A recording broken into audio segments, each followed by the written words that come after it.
الحمد لله رب العالمين والصلاة والسلام على سيد الأنبياء والمرسلين أما بعد فأعوذ بالله من الشيطان الرجيم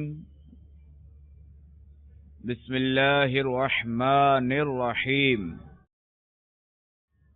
الصلاة والسلام عليك يا رسول الله وعلى آلك وأصحابك يا حبيب الله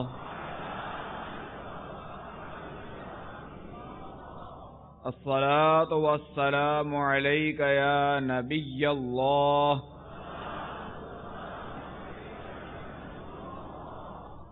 وعلى آلك وأصحابك يا نور الله.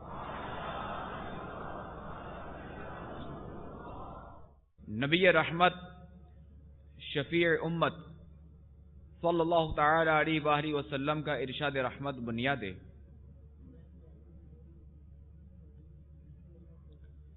جس نے مجھ پر ایک بار درود پاک پڑھا اللہ عز و جل اس پر 10 رحمتیں نازل فرماتا ہے. قلیل روزی پہ دو قناعت فضول گوئی سیدھے دو نفرت. قلیل روزی پہ دو قناعت فضول گوئی سے دے دو نفرت. درود پڑھتا رہوں بکثرت نبی رحمت شفیع امت. درود پڑھتا رہوں بکثرت نبی رحمت شفیع امت. صلو علی الحبیب صلی اللہ تعالی علی محمد وعلی آلہ وصحبہ وبارک وسلم. میٹھے میٹھے اسلامی بھائیوں، فضول گوئی کرنے کے بجائے، بے جا کاموں میں پڑھنے کے بجائے جتنا ہو سکے کثرت سے درود پاک پڑھنا چاہیے.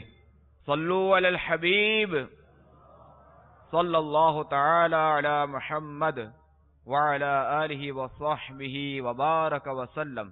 ایک شخص سیدنا بکر بن عبداللہ مزنی رحمت اللہ تعالی علیہ کو سرے عام برا بھلا کہے جا رہا تھا، مگر آپ رحمت اللہ تعالی علیہ خاموش تھے. تو کسی نے عرض کی کہ حضور آپ جوابی کارروائی کیوں نہیں کرتے؟ آپ رحمت اللہ تعالی علیہ نے فرمایا کہ میں اس کی کسی برائی سے واقف ہی نہیں کہ جس کے سبب اسے برا کہہ سکوں. کہ میں جو ہے وہ اس کی کسی برائی سے واقف ہی نہیں ہوں تو میں اسے برا کیسے کہوں؟ اور بہتان باندھ کر سخت گناہگار کیوں بنوں؟ سبحان اللہ. کہ یہ حضرات قدسیہ کتنے بھلے انسان ہوا کرتے تھے اور کس احسن انداز میں غصے کا علاج فرمایا کرتے تھے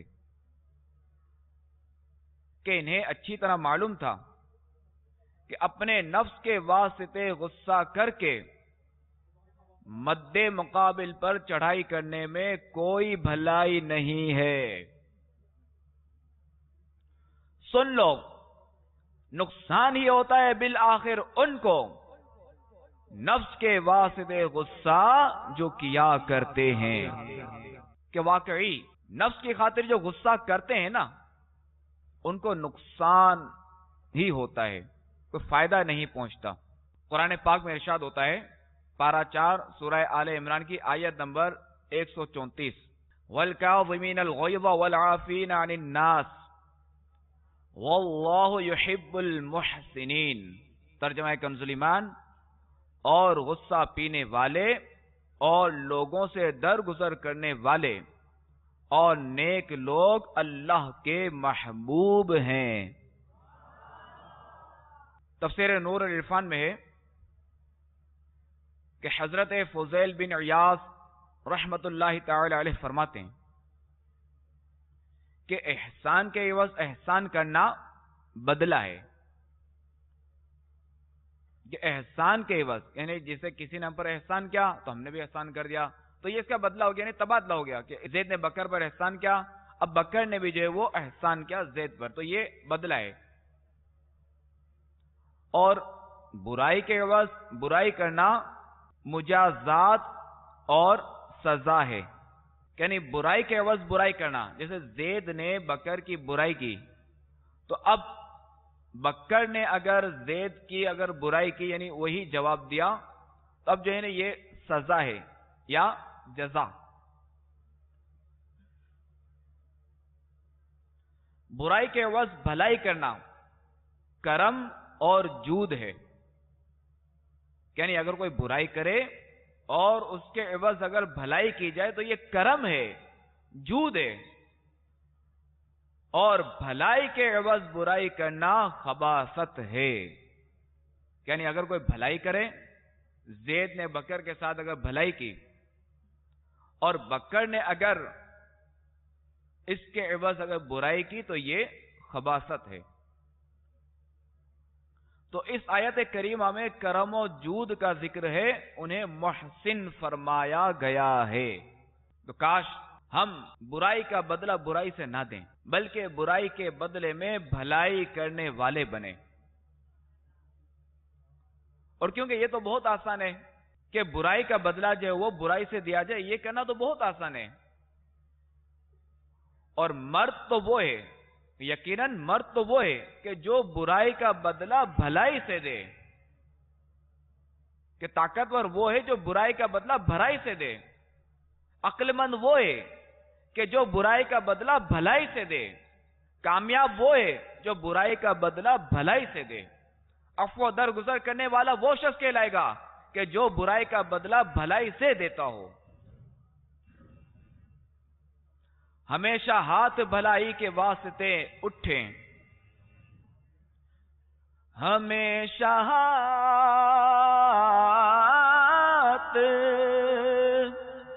بھلائی کے واسطے اٹھیں،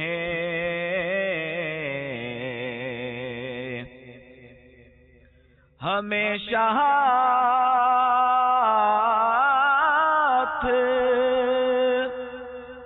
بھلائی کے واسطے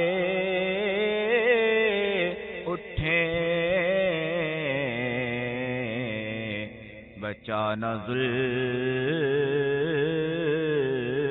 و ستم سے مجھے صدا یا رب، بچانا ظلم و ستم سے مجھے صدا یا رب، آمین بجاہ نبی الامین صلی اللہ علیہ وسلم۔ صلو علی الحبیب صلی اللہ تعالی علی محمد۔ حضرت سیدنا عبداللہ بن عمر رضی اللہ تعالی عنہ فرماتے ہیں کہ میں نے حضور پاک صاحب لولاک صلی اللہ تعالی علیہ وآلہ وسلم سے سوال کیا کہ کون سا عمل مجھے اللہ عز و جل کے غضب سے بچا سکتا ہے؟ آپ علیہ الصلوۃ والسلام نے فرمایا غصہ نہ کیا کرو، کہ اگر ہم چاہتے ہیں کہ ہمارا ایسا عمل ہو کہ وہ عمل ہمیں اللہ تبارک و تعالیٰ کے غضب سے بچائے تو ہمیں چاہیے کہ ہم غصہ نہ کریں۔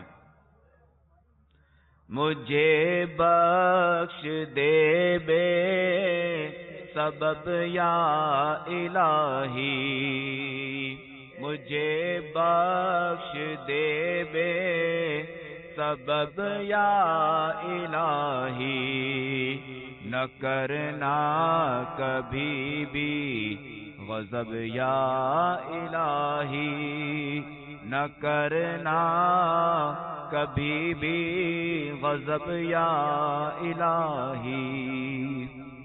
آمین۔ کہ اللہ تبارک و تعالی ہمیں بے سبب بخش دے اور ہم پر کبھی غضب نہ فرمائے۔ ہمیں یہ دعا کرتے رہنے چاہیے۔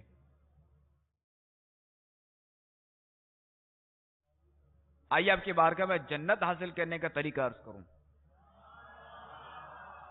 حضرت سیدنا ابو درداء رضی اللہ تعالی عنہ فرماتے ہیں کہ ایک شخص نے سید المبلغین رحمت للعالمین صلی اللہ تعالی علیہ وآلہ وسلم کی بارگاہ میں عرض کیا کہ مجھے ایسا عمل بتائیے جو مجھے جنت میں داخل کر دے۔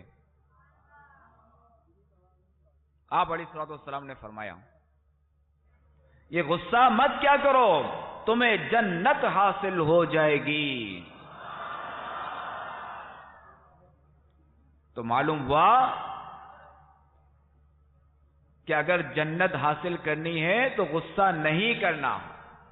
غضب الہی سے جو عمل بچا سکتا ہے وہ کیا عمل ہے؟ غصہ نہ کرنا۔ حضرت سیدنا ابو ہریرہ رضی اللہ تعالی عنہ سے روایت ہے کہ اللہ عز و جل کے محبوب دانائے غیوب صلی اللہ تعالی علیہ وآلہ وسلم نے فرمایا کہ بہادر وہ نہیں جو لوگوں پر غالب آ جائے، کہ بہادر وہ نہیں ہے کہ جو لوگوں پر غالب آ جائے، بلکہ بہادر تو وہ ہے جو غصے کے وقت خود پر قابو پا لے۔ کون ہے بہادر؟ کہ جو غصے کے وقت خود پر قابو پا لے، وہ شخص بہادر ہے۔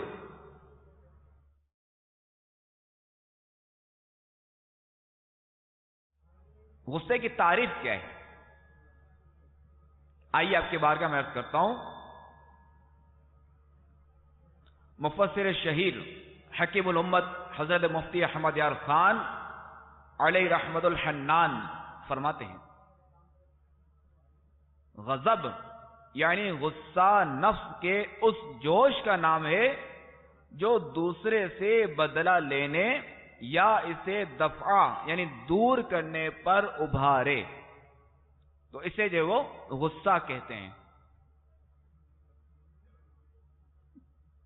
غضب بھی کہتے ہیں اور غصہ بھی کہتے ہیں، مگر یہ خیال رہے کہ اللہ تبارک و تعالی کے لیے لفظ غصہ استعمال نہیں کر سکتے، تو اللہ تعالیٰ کے لیے لفظ غصہ استعمال نہیں ہوگا۔ غضب، غصے سے رب پاک کی پناہ کے 16 حروف کی نسبت سے غصے سے جنم لینے والی 16 برائیوں کی نشاندہی انشاءاللہ عز و جل آپ کی بارگاہ میں کرتا ہوں۔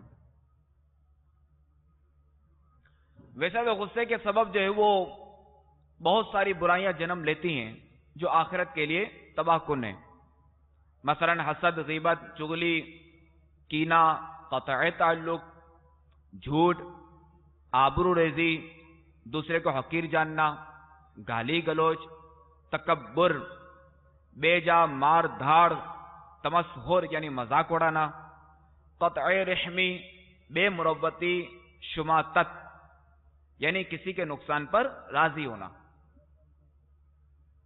اب دیکھیں کہ بعض اوقات جو ہے وہ بندہ اگر کوئی غیبت کرتا ہے تو اس کا سبب غصہ ہوتا ہے، تو نہیں وہ اپنے جو نا غصے میں جو نا وہ بس اس کی برائی بیان کرنا شروع کر دیتا ہے۔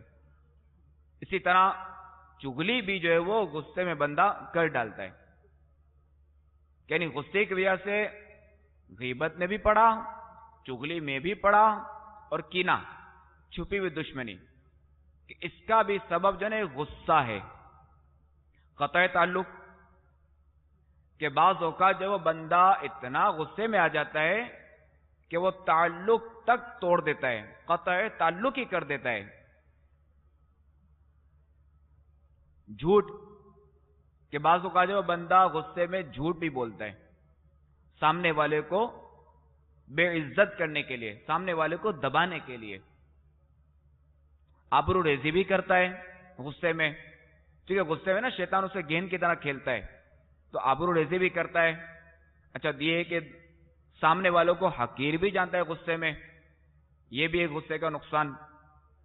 جو غصے میں جو وہ گالی گلوچ بھی کرتا ہے، کیونکہ زبان میں اسے قابو نہیں ہوتا نا۔ آپ نے دیکھے ہوں گے ایسے افراد کہ جو غصے میں وہ کیا سے کیا زبان سے نکال رہے ہوتے ہیں، ان کو پتہ ہی نہیں چلتا کہ کیا بول رہے ہیں۔ تو یوں گالی گلوچ بھی کرتے ہیں، اور غصے ہی میں تو ہے کہ وہ طلاق بھی دے دیتے ہیں، اور طلاق بھی ایک نہیں 3 ہی دے دیتے ہیں، جبکہ 3 طلاق ایک ساتھ دینا گناہ ہے، تو 3 طلاق تک دے دیتے ہیں، پھر پچھتاتے ہیں کہ یہ کیا ہو گیا۔ طلاق جو ہے کبھی بھی خوشی میں نہیں دی جاتی، ہمیشہ غصے ہی میں دی جاتی ہے۔ تکبر، غصے میں جو بیجا مار دھاڑ بھی کرتا ہے بندہ، اور جب بندے پر غصہ حاوی ہوتا ہے تو مروت کو بھی یعنی بے مروتی پہ آ جاتا ہے، کوئی مروت نہیں، کوئی لحاظ نہیں، کچھ بھی نہیں، بس اس کا غصہ اس پر حاوی، بس جو اس کے دماغ میں آیا بس وہ کرنا ہے، کوئی لحاظ مروت اب نہیں کرنی۔ شماتت یعنی کسی کے نقصان پر راضی ہونا، یہ جو نا شماتت ہے۔ اور غصے میں جو بندہ شماتت بھی کرتا ہے، اور یاد رکھیں شماتت بھی جو ہے یہ گناہ ہے۔ شماتت کی تعریف عرض کروں، ہو سکتا ہے کہ ہمارے کئی اسلامی بھائیوں کے لیے، مدنی چینل کے ناظرین کے لیے یہ ایک نیا لفظ ہو، یہ بھی جو ہے نا گناہ ہے، اور یہ بھی جو ہے وہ یہ بیماری بھی پائی جاتی ہے ہمارے اندر، تو اس کا جاننا ضروری ہے کہ تاکہ ہم اس بیماری سے بچیں، اور اس کا علاج جاننا بھی ضروری ہے۔ شماتت کی تعریف یہ ہے کہ اپنے کسی بھی نسبی یا مسلمان بھائی کے نقصان یا اس کو ملنے والی مصیبت و بلا کو دیکھ کر خوش ہونا، یعنی اپنا نسبی یعنی نسب کے حوالے سے جس سے رشتہ ہے، نسبی بھائی یا عام مسلمان بھائی، اس کے نقصان کو یا اسے کوئی مصیبت پہنچی یا کوئی بلا پہنچی، جیسے وہ بیمار ہو گیا یا اس کا کوئی حادثہ ہو گیا یا اس کو مالی طور پہ نقصان پہنچا یا اس کی کسی نے کوئی رقم دبا لی یا اس کے پیسے کسی نے کھا لیے وغیرہ وغیرہ، تو اس کو کوئی بھی ایسی مصیبت پہنچی تو اب اس مصیبت اور اس بلا کو دیکھ کر خوش ہونا، اسے جو وہ شماتت کہتے ہیں، اور یہ گناہ ہے۔ حضرت سیدنا واصلہ رضی اللہ تعالی عنہ سے روایت ہے کہ رسول اللہ صلی اللہ تعالی علیہ وآلہ وسلم نے فرمایا، اپنے بھائی کی شماتت نہ کر، یعنی اس کی مصیبت پر اظہار مسرت نہ کر کہ اللہ تبارک و تعالی اس پر رحم کرے گا اور تجھے اس میں مبتلا کر دے گا۔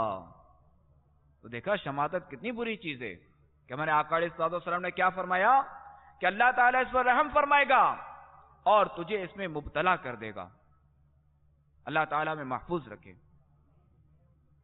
ایک اور حدیث مبارکہ میں ہے کہ رسول اللہ صلی اللہ تعالی علیہ وآلہ وسلم شماتت سے اللہ تعالیٰ کی پناہ مانگا کرتے اور فرماتے، اے اللہ عز و جل، میں قرض کے غلبے اور دشمنوں کی شماتت سے تیری پناہ مانگتا ہوں۔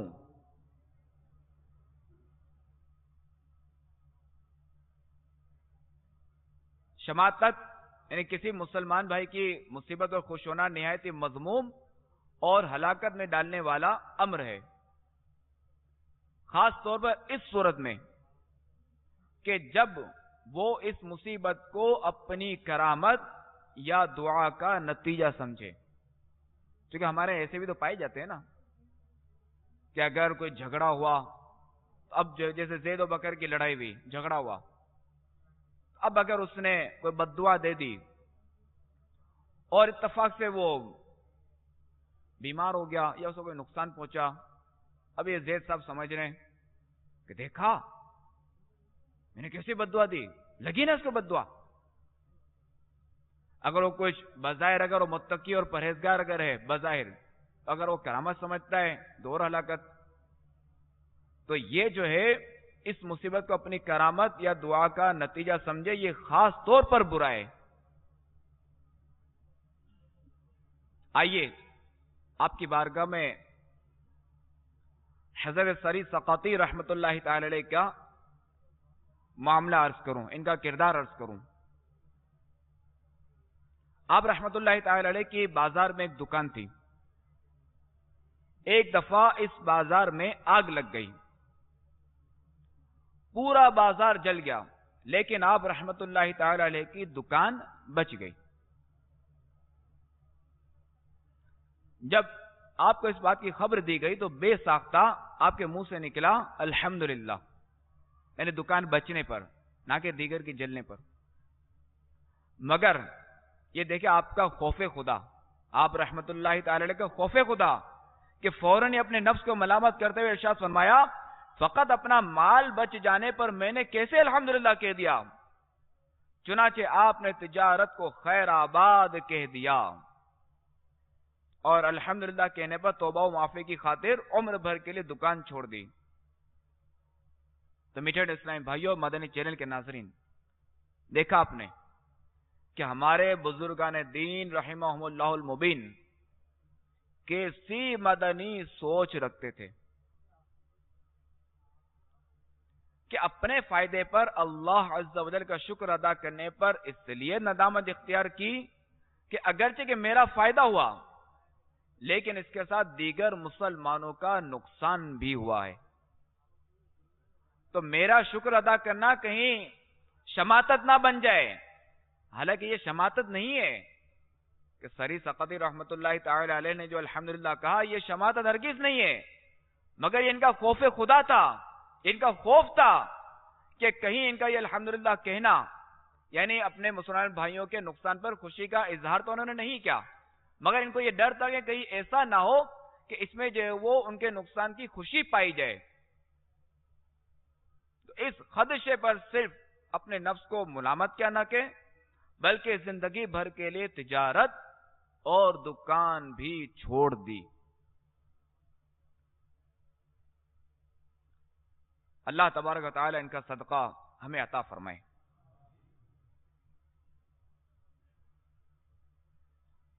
اچھا، غصے کا ایک نقصان جو وہ احسان فراموشی بھی ہے کہ جب غصہ آتا ہے تو غصے والا شخص جو ہے نا، اس سامنے والے کے سارے احسانات بھول جاتا ہے اور اسے تعلقات ختم کر دیتا ہے، اور بعضوں کا غصہ جو ہے وہ دل میں چھپا رہتا ہے اور برسوں تک نہیں جاتا، اور اسی وجہ سے وہ شادی غمی کے مواقع پر شرکت نہیں کرتے۔ اور بعض لوگ اگر بظاہر نیک بھی ہوتے ہیں، یعنی نیک صورت بھی ہوتے ہیں، پھر بھی جس پر غصہ ہوتا ہے تو وہ غصہ جو ہے نا دل میں چھپا کر رکھتے ہیں، اور اس کا اظہار یوں ہو جاتا ہے کہ اگر پہلے وہ احسان کرتے تھے تو اب نہیں کرتے، اور اب ان کے ساتھ حسن سلوک سے پیش نہیں آتے، اور نہ ہی ان کے ساتھ ہمدردی کا مظاہرہ کرتے ہیں۔ اگر اس نے کوئی اجتماعی ذکر و نعت وغیرہ کا اہتمام کیا تو وہ معاذ اللہ محض نفس کے لیے ہونے والی ناراضگی اور غصے کی وجہ سے اس میں شرکت سے اپنے آپ کو محروم کر لیتے ہیں۔ یعنی دیکھیں غصے کا ایک نقصان کیا ہے کہ اچھی صحبت سے محروم ہوا نا، اچھے اجتماع سے محروم ہوا، اچھے ماحول سے محروم ہوا، اچھی محفل سے محروم ہوا۔ اور بعض رشتہ دار ایسے بھی ہوتے ہیں کہ ان کے ساتھ آدمی لاکھ حسن سلوک کرے مگر وہ راہ پر آتے ہی نہیں۔ مگر ہمیں جو وہ مایوس نہیں ہونا چاہیے کہ جامع صغیر میں ہے صل من قطعک، یعنی جو تجھ سے رشتہ کاٹے تو اسے جوڑ، کہ جو تجھ سے رشتہ کاٹے تو اس سے جوڑ۔ ہمیں مایوس نہیں ہونا، ہمیں اس پر عمل کرنا ہے کہ تو برائے وصل کردن آمدی نے برائے فصل کردن آمدی، یعنی تو جوڑ پیدا کرنے کے لیے آیا ہے، توڑ پیدا کرنے کے لیے نہیں آیا۔ صلو علی الحبیب صلی اللہ تعالی علی محمد وعلی آلہ وصحبہ وبارک وسلم۔ اچھا، شماتت کا تعلق جو ہے وہ ہے باطنی بیماریوں سے، تو ہمیں جو ہے وہ باطنی بیماریوں کی بھی معلومات ہونی چاہیے۔ دیکھیں نا، جب تک ہمیں کسی مرض کی معلومات نہیں ہوگی، کسی چیز کی معلومات ہی نہیں ہوگی تو ہم کیسے بچیں گے اس سے؟ اس کی معلومات کے لیے المدینۃ العلمیہ نے ایک کتاب پیش کی ہے، باطنی بیماریوں کی معلومات. ویسے اس میں علاج بھی موجود ہے، معلومات تو ہے، ساتھ میں علاج بھی. ٹھیک ہے، الحمدللہ عز و جل یہ امیر اہل سنت دامت برکاتہم العالیہ کی بنائی ہوئی مدنی تحریک دعوت اسلامی. تو المدینۃ العلمیہ بھی ایک اس دعوت اسلامی کی جو اتنی مجالس ہے نا، تو اس کی ایک ان مجلسوں میں سے ایک مجلس ہے. تو الحمدللہ عز و جل مدنی ماحول میں اگر کسی بیماری کی تشخیص کی جاتی ہے تو الحمدللہ عز و جل اس کا علاج بھی دیا جاتا ہے. اچھا، کیا غصہ حرام ہے؟ غصہ حرام ہے یا کیا ہے؟ ہاں نہیں؟ اچھا، ماشاء اللہ. اچھا، یہ یاد رہے کہ غصہ جو ہے نا یہ ایک غیر اختیاری امر ہے. یعنی غصہ آنا یہ کسی کے بس کی بات نہیں کہ اسے روکے، لیکن غصہ آ گیا تو یہ غیر اختیاری امر ہے. اور یہ جو انسان کو آ ہی جاتا ہے، اور اس میں جو اس کا قصور بھی نہیں. تو یہ جو عوام میں مشہور ہے نا کہ غصہ حرام ہے، یہ غلط ہے. یہ البتہ غصے کا بے جا استعمال برا ہے. یہ غصے کا بے جا استعمال یہ برا ہے، یہ مذموم ہے. اور بعض صورتوں میں تو غصہ ضروری بھی ہوتا ہے.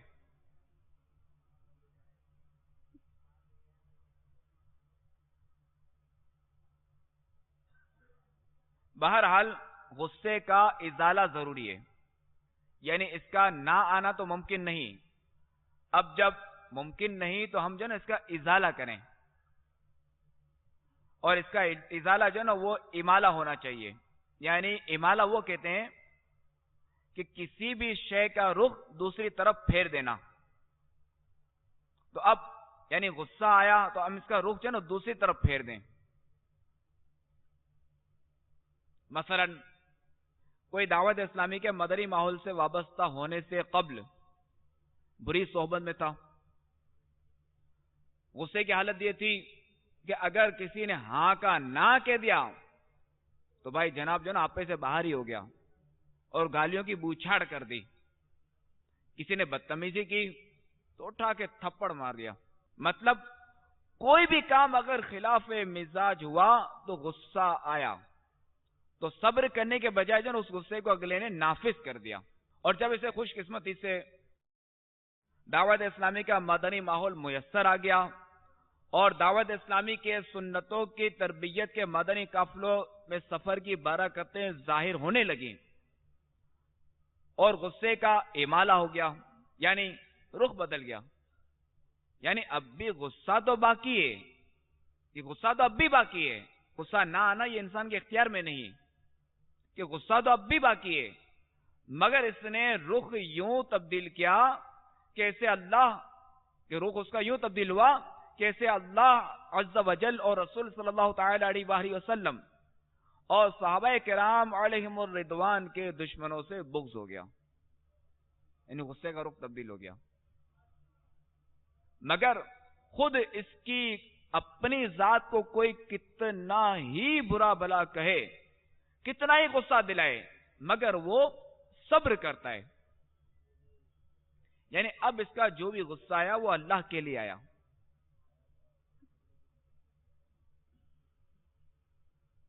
تو بہرحال اب جو ہے وہ صبر کرتا ہے اور دوسروں پر بپھڑنے کے بجائے جو ہے وہ خود اپنے نفس پر غصہ نافذ کرتا ہے کہ تجھے گناہ نہیں کرنے دوں گا. تو الغرض غصہ تو ہے مگر اب اس کا امالہ ہو گیا، یعنی اس کا رخ جو ہے نا وہ تبدیل ہو گیا، جو کہ آخرت کے لیے انتہائی مفید ہے. صلو علی الحبیب صلی اللہ تعالی علی محمد وعلی آلہ وصحبہ وبارک وسلم.